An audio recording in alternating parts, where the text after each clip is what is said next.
Hello मित्रांनो, या व्हिडिओमध्ये मी तुम्हाला माझी कालची आणि आजची पोझिशन दाखवणार. तर मी काल पण ऑप्शन बाईंग केलेली आणि आज पण ऑप्शन बाईंग केलेली, कारण मी फ्रायडेला एक ॲनालिसिस व्हिडिओ अपलोड केला. तेव्हा मी तुम्हाला क्लिअर सांगितलं की अगर डाऊन साईडला माझ्या साईडला मार्केट जात असेल तर मी कदाचित ऑप्शन बाईंगसुद्धा करू शकतो. सो मी ऑप्शन बाईंग केले 6 लॉटने. ओके. तर मी पहिले तुम्हाला माझी कालची पोझिशन सांगतो काय घेतलेली. काल मी एकदम बॉटमला इकडे मी पी बाय केलेला 158च्या प्रीमियमने. ओके, 158च्या प्रीमियमनी बाय केला. पहिला माझा एस एल इकडे हिट झाला, त्याच्यामध्ये मला 3000चा लॉस झाला.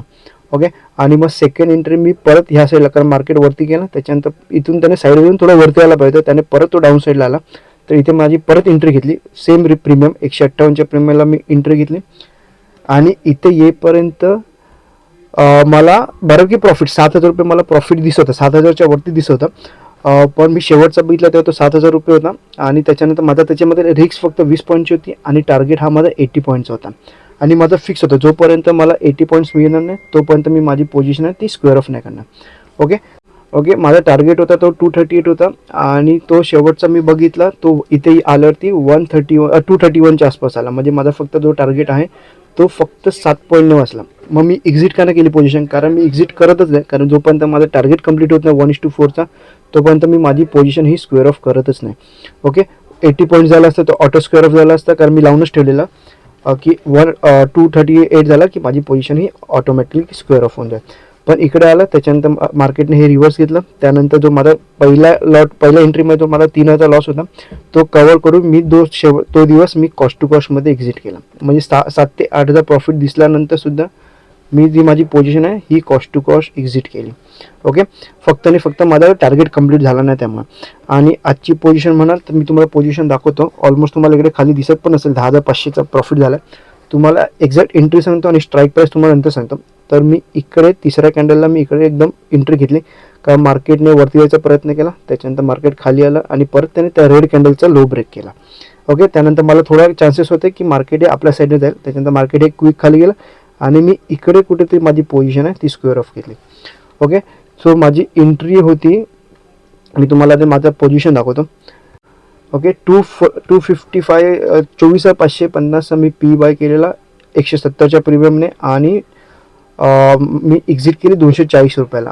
टोटल 10,500चा प्रॉफिट झाला. आणि ह्यामध्ये मी तुम्हाला सांगतो मी 70 पॉईंट्स का घेतले ते, कारण माझी एंट्री थोडी लेट झाली. माझी एंट्री 10 पॉईंट्स थोडी लेट झाली. जिथे मला कितीला होते, एक सेकंड, 169ला होती. तर माझी एंट्री मला 160ला घ्यायची होती, ती मला लक्षात नव्हतं, त्याच्यामुळे तो मार्केट 170ला गेला आणि त्याच्यानंतर माझी एंट्री झाली. त्यामुळे मी माझी पोझिशन आहे ती फक्त आणि फक्त 70 पॉईंट्सला ही स्क्वेअर ऑफ केली.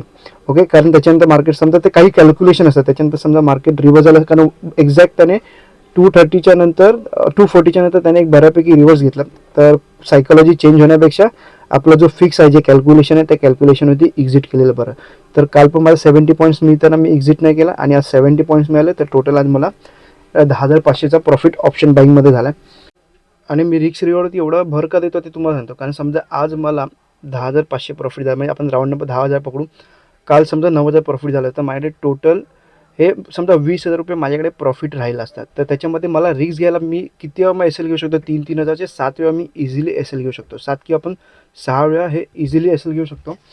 आणि 6 वेळा एस एल हे कंटिन्यू कधी जाणारच नाही. ओके, त्याच्यामध्ये समजा 2दा-3दा एस एल गेले आणि परत एकदा आपल्याला बॅक टू बॅक असे 2 प्रॉफिट मिळत असतील तर आपले जे 20,000 आपलं जे प्रॉफिट आहे ते वाढतच जाणार. त्यामुळे मी रिस्क रिवॉर्डवरती जास्त भर देतो, जेणेकरून आपलं अकाउंट हे प्रत्येक वेळी ग्रीनमध्ये राहायला पाहिजे. भले थोड्या वेळासाठी ते रेडमध्ये जाईल, पण जेव्हा कमबॅक होईल तेव्हा ते असे बॅक टू बॅक असे 2दा अगर आपलं एंट्री मिळत असेल तर हे बऱ्यापैकी आपण हे प्रॉफिटेबलच राहू शकतो. आणि ह्यामध्ये क्वांटिटी केव्हा वाढवायचे ते पण तुम्हाला सांगतो, कारण आता आपल्याला समजा आता 10,000 रुपये प्रॉफिट दिसला, आपण लगेच उद्या किंवा परवा लगेच आपण आपली क्वांटिटी डबल करू.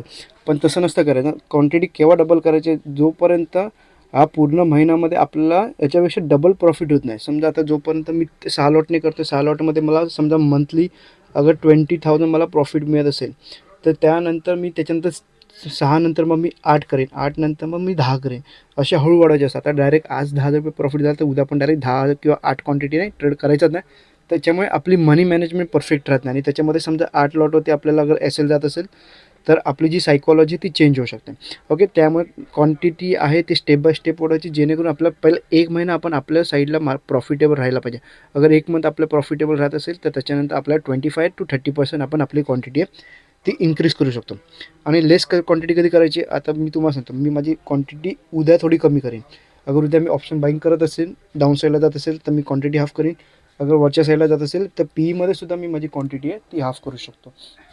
का हाफ करणार? कारण मार्केटने ऑलरेडी कालच्या दिवशी एक प्रॉफिट दिला. मी कॅप्चर नाही केलं, माझ्या 10 पॉईंटने एस एल वाचला, पण एक बऱ्यापैकी ट्रेंड दिला ज्याच्यामध्ये खूप लोकांना प्रॉफिट झाला असेल, ज्यांनी स्कॅल्पिंग करून निघाले असतील. ओके, माझा रिस्क अँड रिवॉर्ड थोडा मोठा असतो, त्यामुळे कधी कधी मला मोठा प्रॉफिट मिळत नाही.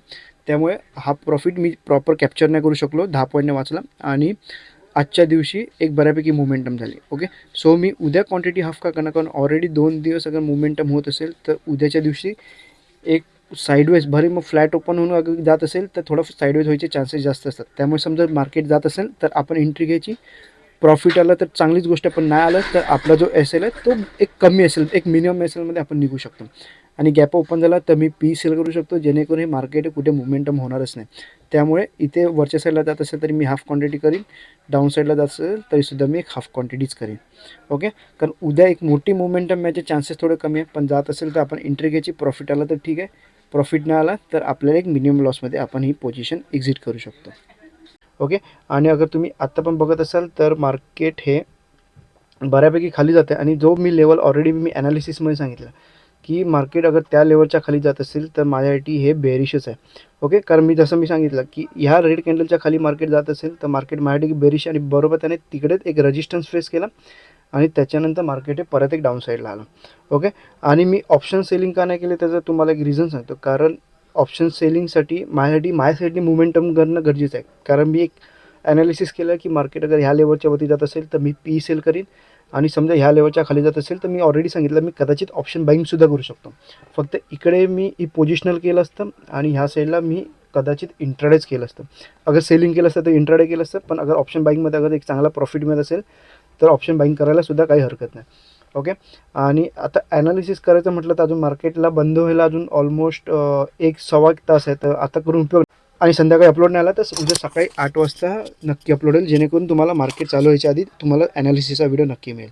ओके, आणि ह्या व्हिडिओबद्दल अजून काही तुम्हाला डाऊट असेल तर तुम्ही कमेंट करू शकता, आणि हा व्हिडिओला लाईकसुद्धा करू शकता. धन्यवाद.